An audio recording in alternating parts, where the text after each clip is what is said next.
Welcome to the show, Joy. It's so great to see you. Thanks so much for being here. Hi, it's great to be here.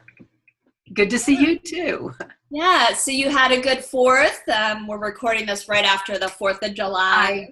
I did. I did. I kind of followed my own philosophy, and I got out of town for the day, and went somewhere peaceful and got in touch with nature, and had a lovely time out in West Marin, which is a nice place to hang out for the day. Oh, definitely. Good Mhm. for you for fitting that in. You're right in the middle of a book launch and Yes. got to take some time away. That's awesome. Yeah, it helped.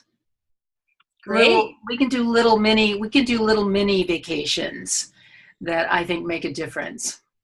I agree. Yeah, to keep it all sustainable. Yes. Well, let's go ahead and get started. I know this is going to be a fascinating interview for everyone. This is our first interview with someone who's an expert on emotional intelligence. And I know you're going to have a lot of great information to share. Everyone, all the listeners, be prepared to hear some nuggets that you actually might not be familiar with. I know I thought I was familiar with emotional intelligence, but I started reading Joy's book and I just found, wow, I actually still have a lot to learn. So I'm really looking forward to sharing with you what Joy does working with business owners and all of the training that she has in emotional intelligence. So I'm going to go ahead and read your bio, Joy. So for 15 years, Joies Seldon, MA, has been coaching and empowering executives and project managers at Fortune 500 companies, CEOs, and entrepreneurs to identify and quickly solve problems, improve employee engagement, and reduce their personal as well as team stress. A master improvisation teacher, Joy was a professional actor, acting teacher, and workshop leader for 30 years in Los Angeles and San Francisco. Improvisation teaches you how to think on your feet and deal with whatever is thrown at you, whether it's a disaster or a sudden opportunity. Many people think that acting is a form of pretending. That may be the case when the acting is bad. However, great acting is the art of human behavior. It is the ability to be real. She has created numerous workshops that teach business professionals how to express themselves in authentic and compelling ways, whether in networking, public speaking, being interviewed, or leading a meeting. Joy holds a master's degree in somatic counseling psychology from John F. Kennedy University in California.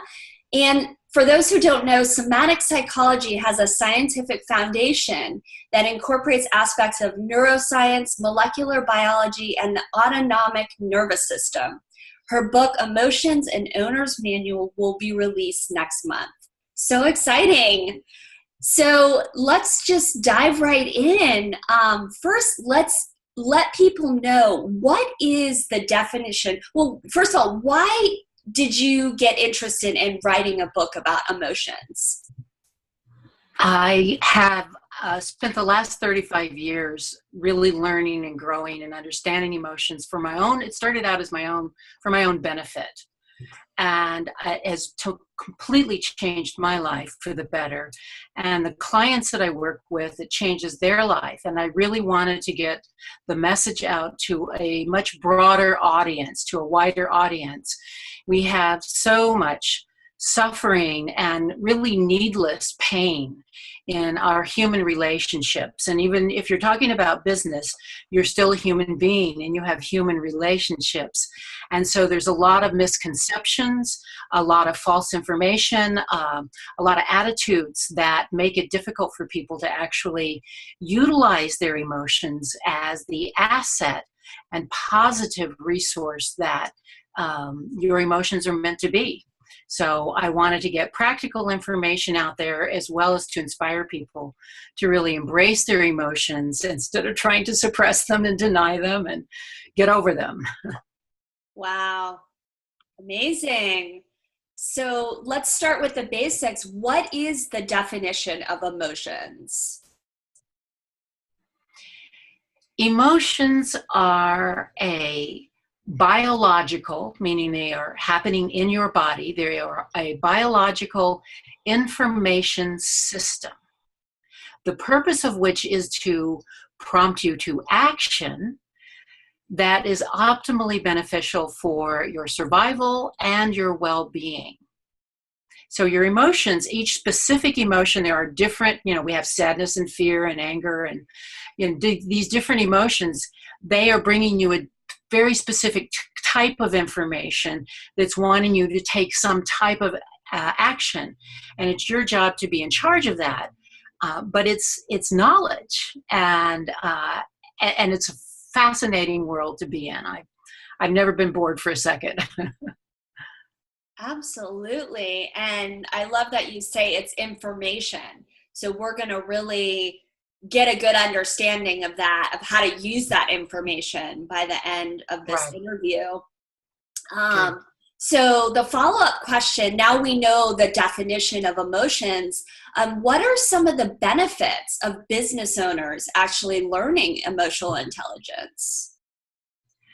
The benefits really come into three different areas. The first is that it helps there's stress being a business owner. I mean, there's stress of all kinds. And it not only helps you manage that stress, it helps you manage the stress that you have, but it actually helps prevent the amount of stress you experience. By understanding yourself, catching things really early on, you have a hit or an intuition, or like you have this choice in front of you and your body tenses, but you make it anyway because your mind says you should. Well, your body is telling you something else. So when you're in tune with your emotions, you're going to be managing what's going on inside of you with a much higher level of effectiveness. And then it does help you make better choices.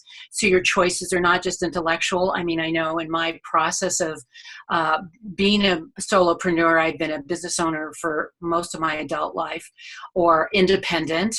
When I was an actor, I was still basically running my own business. And there's so many choices that have to be made. And the more emotionally in tune I was, the better choices that I made.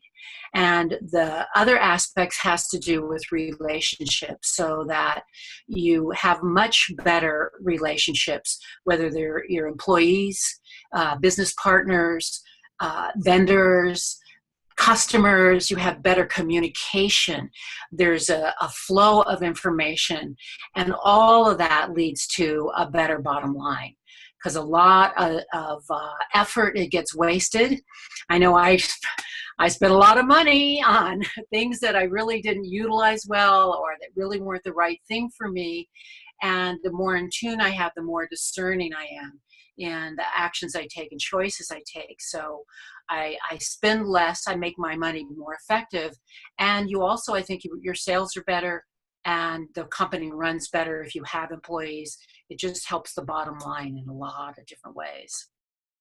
Absolutely. And I think it's counterintuitive.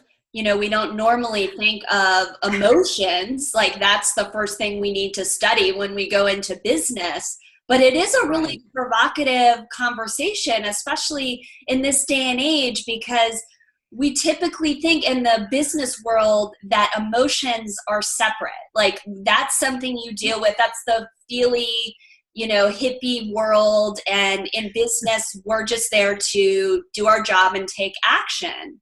And so I think it's really fascinating to bring this in with your training and to help bring more self-awareness to employees as well as business owners, because at the end of the day, like we all know, business actually just comes down to relationships, and we're all human. If we're, That's right. Yeah, if we understand, I mean, almost no one could argue it isn't relationships.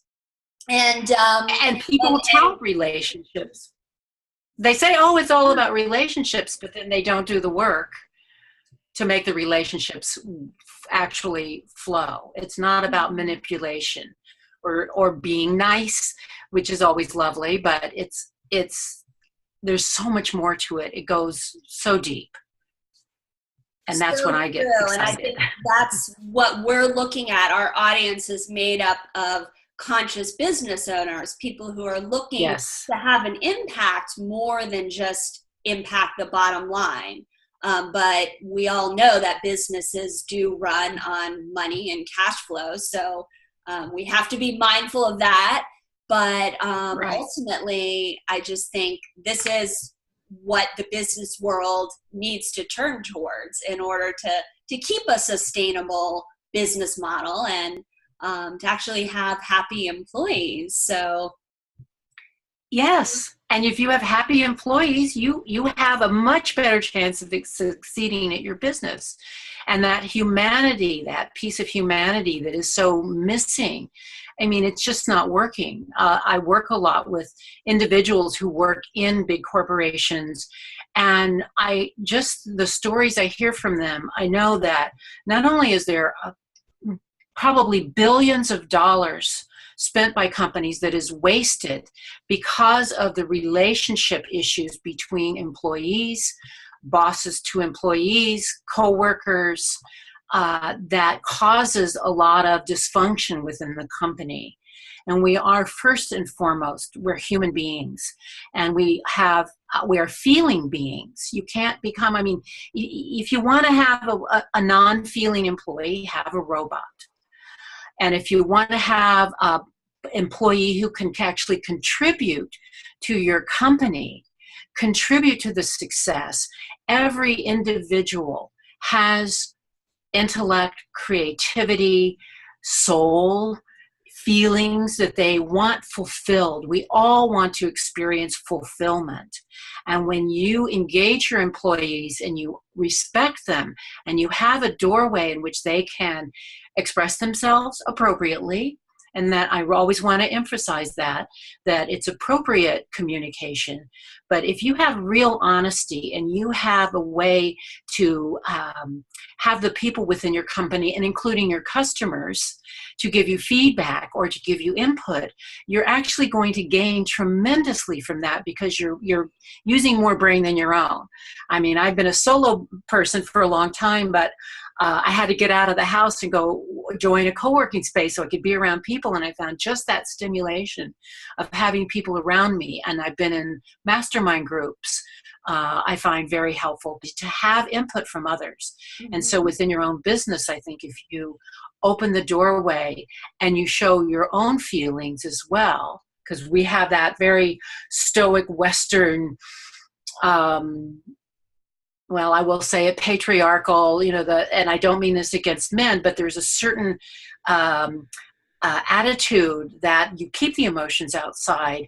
And then the truth is everybody has them. Some people are more expressive than others, but we all have them. And that's when we get into trouble, is when we're not actually honoring our emotions. And I do want to say one quick thing. You mentioned self-awareness. Self-awareness is the foundation for all emotional intelligence. And so it all starts with you and yourself and how you experience your own emotions and actually honor them. So I just wanted to put that plug in. Definitely. And why don't we go ahead and segue into talking more about self-awareness? So I had actually pulled a quote from your book, and I'd love to read it because I think it's a fascinating quote. So you say that so much of the frustration, pain, and suffering that we humans experience is due to a lack of understanding about how to experience, manage, and express our emotions. Our limiting beliefs and attitudes about emotions often result in automatic, unconscious reactions that can easily cause problems in relationship and in our ability to get what we want out of life. So, I think those of us who have delved into personal development, we do have this understanding about the limiting beliefs. But I'm really curious to know, when you go into some of these bigger companies, the Fortune 500 companies, etc., are they resistant to actually delving into self-awareness? Do they see the importance of it? Yes. They talk, a lot of them say. Now, there are some companies that are very open and honoring of that, and there are companies that they say they want diversity. They say they honor emotional intelligence, but when it comes down to the bottom line, in terms of their willingness to actually do the work and the training that it takes, there is definitely resistance. And even wonderful, I mean, I get this all the time. Oh, the world needs we'll need more emotional intelligence. Boy, we really need that. And when I say the name of my book, we need that. But then there's this little, I can feel it. There's this little, but that's territory that feels dangerous. And that's because we have so much repressed emotions. I work a lot with individuals, so they're executives, and it's about their relationship. It always comes into their relationship with themselves to start with. And you'd be amazed at how many people are very successful, very accomplished. They have status, they have, a label of their role in the company that's high, and they have all these insecurities inside. They have trauma from their past. It's not unusual to end up doing work around one's parents when I'm working with executives, because we have conditioning and we don't want to show the vulnerability, especially when you're in a position of power or a position of leadership. But the denial of that, it's not like you have to wear your heart on your sleeve and you have to go around telling all your personal story to everybody. It's not that. It is that self-awareness that starts with it. So you recognize that we all have a filter, and the information that's coming in, it comes in through the filter.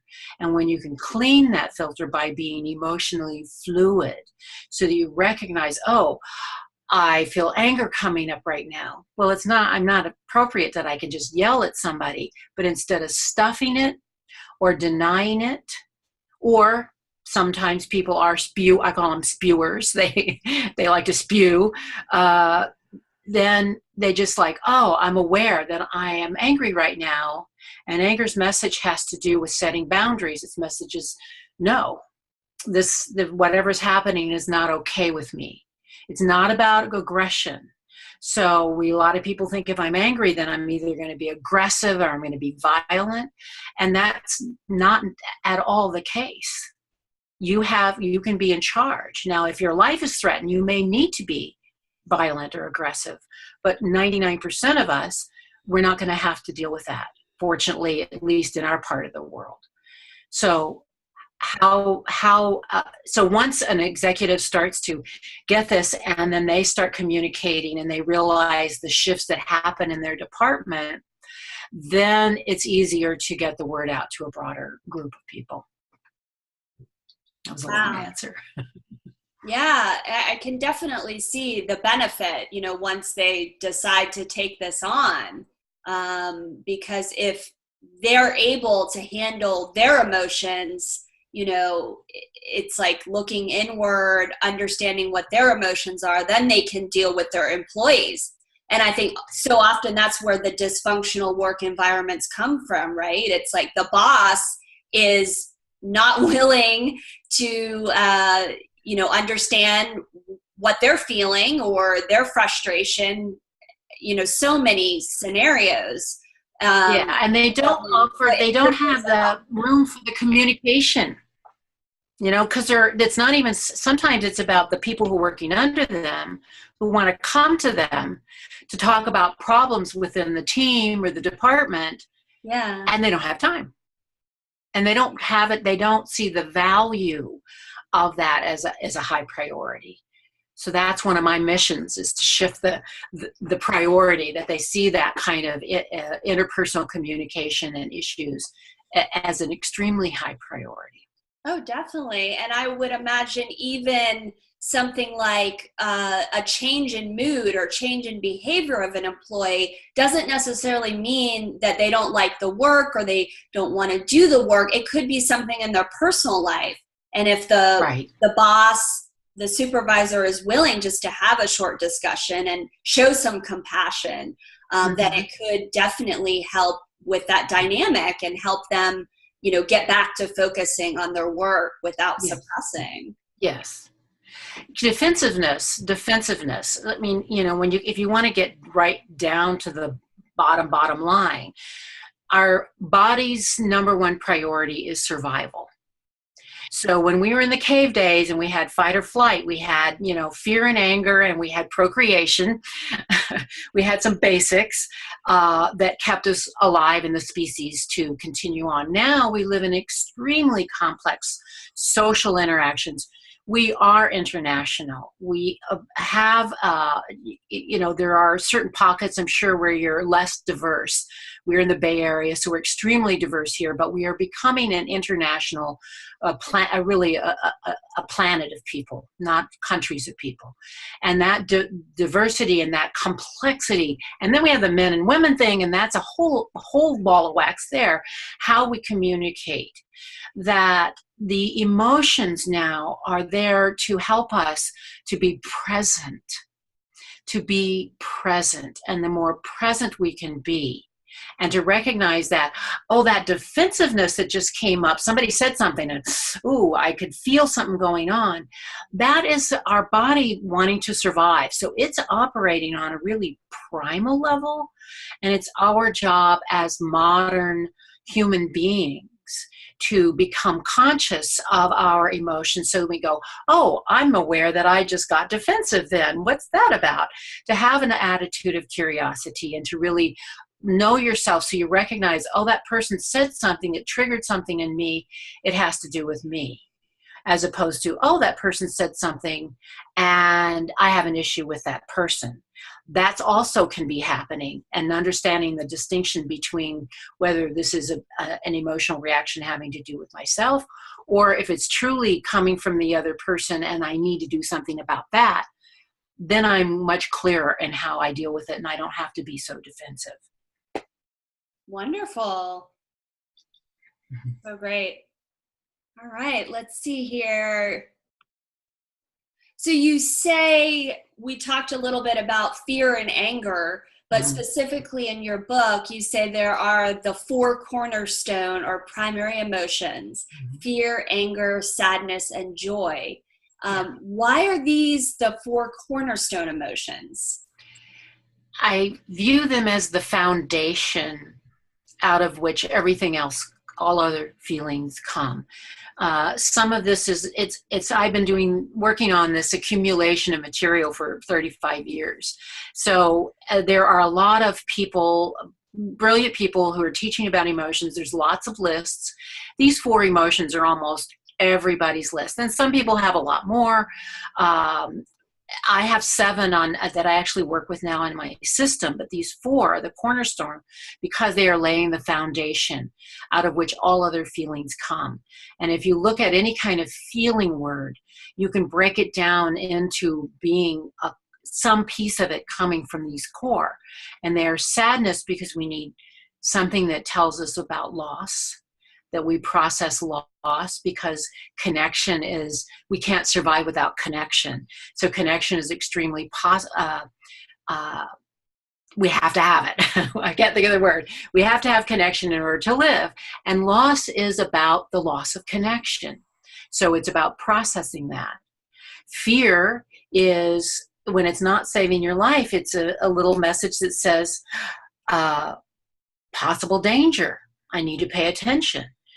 Anger is a boundary setter. It's to keep things out of your space and to create space for yourself. It's a protector of your autonomy and your sense of self.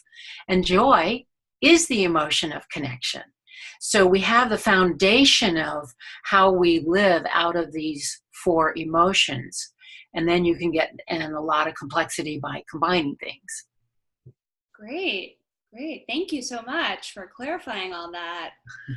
And so you also say there are 4 principles of emotion. Emotions are an information system. Emotions are biological. Emotions are inherently positive, and emotions are energy in motion. Yeah. Would you be able to give us just a brief overview of these 4 principles?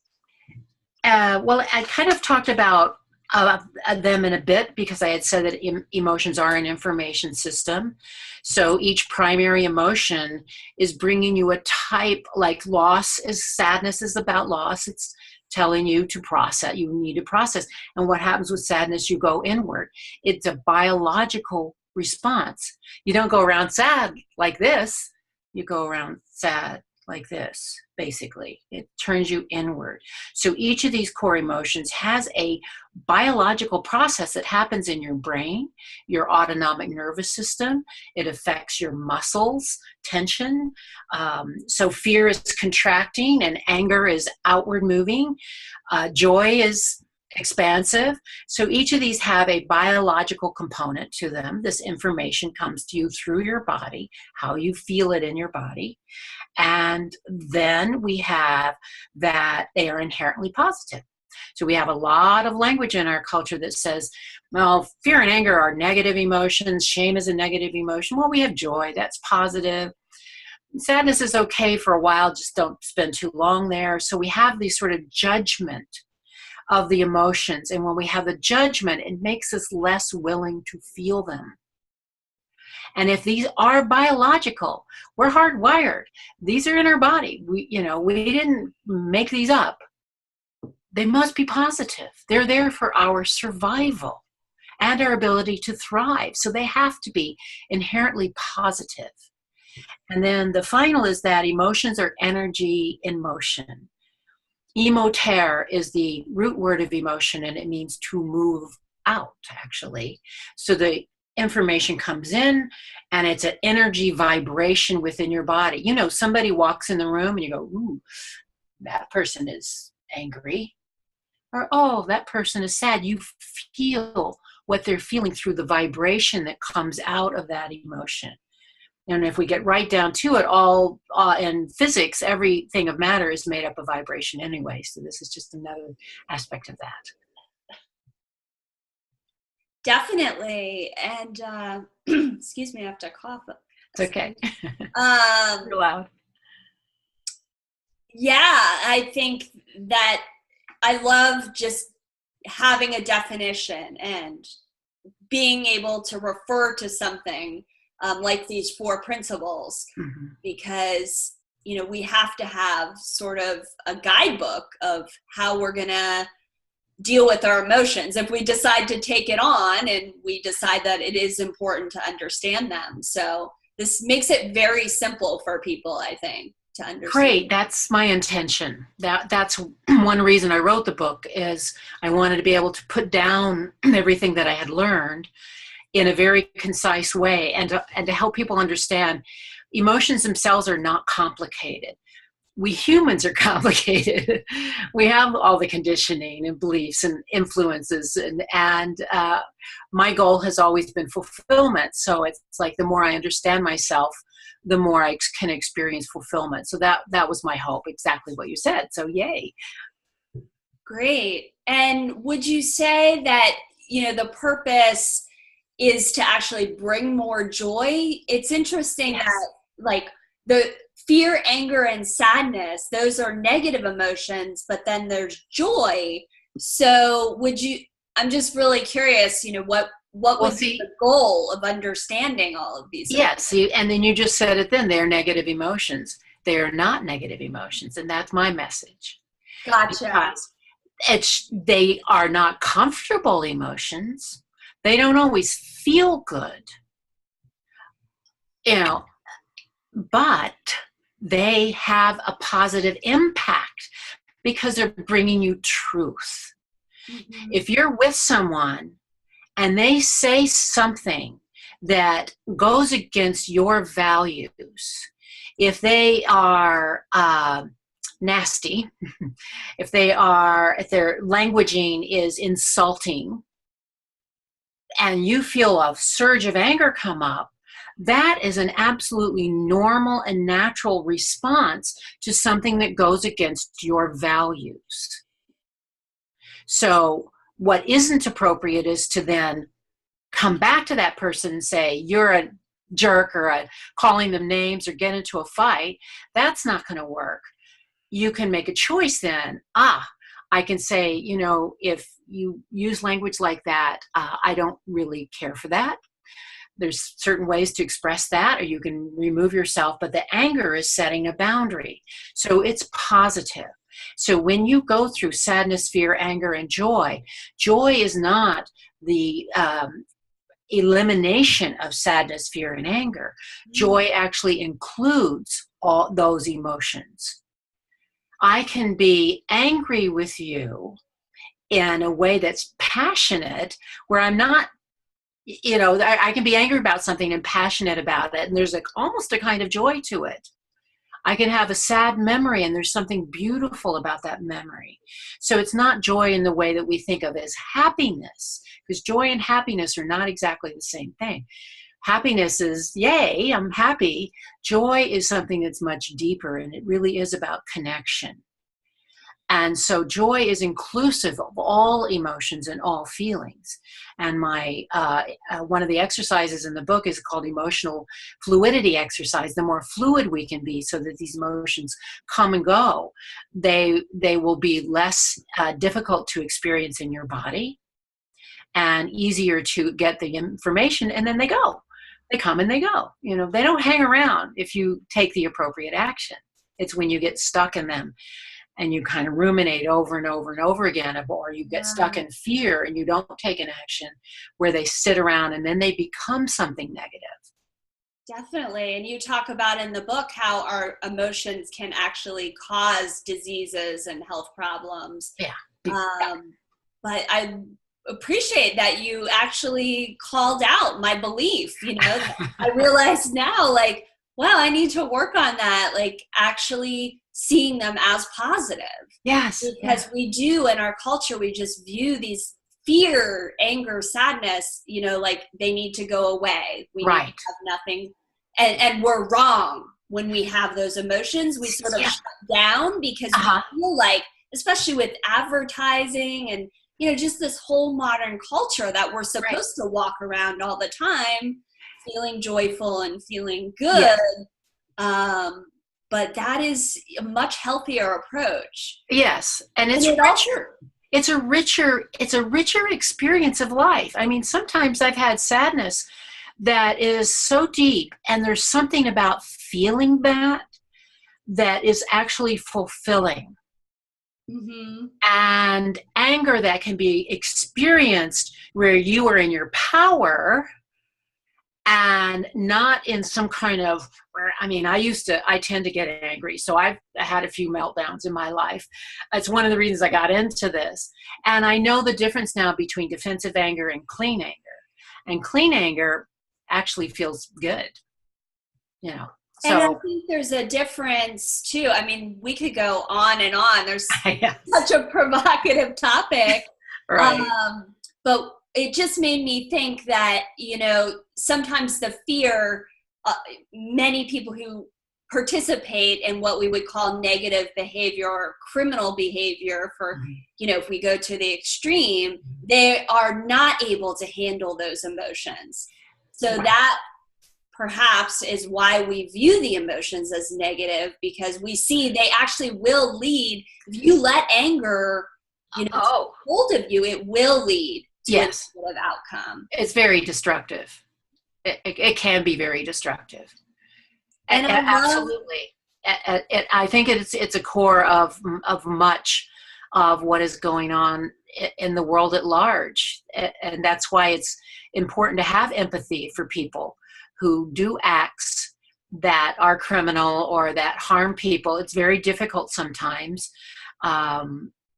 to have empathy. I don't have a lot myself right now about certain situations, but I'm trying. Mm-hmm. But there is that understanding, and the more we can really, I don't want to repeat myself. I get excited, but I do want to emphasize the idea that people can actually turn towards the emotions and feel them, and it's not as painful as it's going to be. Absolutely. I think it's just so important, and I'm really glad we're able to have this conversation, because it's information that needs to get out there. And what really struck me, what I love about what you said in terms of business and, being an entrepreneur, especially, you're faced with so much fear on a daily basis. And I love that you say, this is just an inherently positive emotion. It's information. It's biological. Yeah. And so that if we view it that way, I mean, we don't have to procrastinate. We don't have to get stuck in this fear because we think the fear is there to protect us, or we don't think too much about it. We just get paralyzed. And it is there to protect you, but you can't let the fear make the decisions for you. You can't let the fear be in charge. And what in fight or flight, if your life is being threatened directly, you're going to fight or you're going to flee. It's instantaneous. You don't think, oh, I think I'll run away now. You just go. But in the fear that comes up, and in business in particular, these choices and decisions that we have to make, when the fear comes up and your life is not threatened, the sequence is actually freeze, fight, flight, faint. The freeze, and you see animals do this. You walk across a deer and come across a deer in the woods and it goes, it's staring, it's sniffing. We tense. That initial reaction is contraction with fear. And we get into a freeze state. Now, animals will fluff it off. They'll run, they'll bark, they'll growl, they'll shimmy. We humans will walk around with our shoulders up under our ears, tense from that fear, because we don't release that biological tension. So one of the ways to work with emotions is to actually work with your body. That's why yoga and exercise and running and all these different things are actually good for your emotional state of being. So in business, when those fears come up, the more you can breathe through it and really pay attention, what is the fear really about, the more quickly you can move through it. Definitely. Thank you so much. Is there anything else you'd like to add, Joy? Anything we didn't cover? I thank you for the opportunity. I just always appreciate the opportunity to spread the good news about emotions, to help demystify them. And to the listeners out there, I just want to say that if you just take a moment of being curious, a feeling comes up, or you notice a body sensation, say, I'm just curious. I wonder what that's about. Am I contracted? Is this anger? Because a lot of people aren't used to actually labeling the feelings they're having as a core emotion or a primary emotion. They call it anxiety. The next time you feel like you're anxious, really be curious. Is there fear here? Is there anger? What's it about? That's the first step in moving into a positive relationship with your emotions. Great. And where can people go and find you? Where can they learn more? You can go to my website. It's and my name is Joie, but it's JoieSeldon, joieseldon.com. And you can get the free first chapter of my book, both the printed version or it'll be digital. And also then I'll be sending you an audio version of it, because I have recorded it as an audio book. So when it comes out, it will be eventually on audible.com. It will be on Amazon. It should be out by the end of July. There's been publishing's a whole other story than writing a book, but it's called Emotions and Owner's Manual. And if you'd like a private consultation with me to talk about specific issues in your business or your life, you can sign up for a free consultation on my website as well. And you can email me, joy@joieseldon.com. Great. And we're going to link up your website, and I hope everyone will go and get that free chapter of her book and look for the book when it comes out. Spread the word. We're just so excited for you, Joy, and congratulations on getting this far. It's really appreciate your positive. I'm sorry, what? It's probably been a marathon with writing the book. So oh my goodness, it is. Yes, it's huge. So it's good. It's coming to a conclusion. And thank you so much. It's really been lovely talking with you today.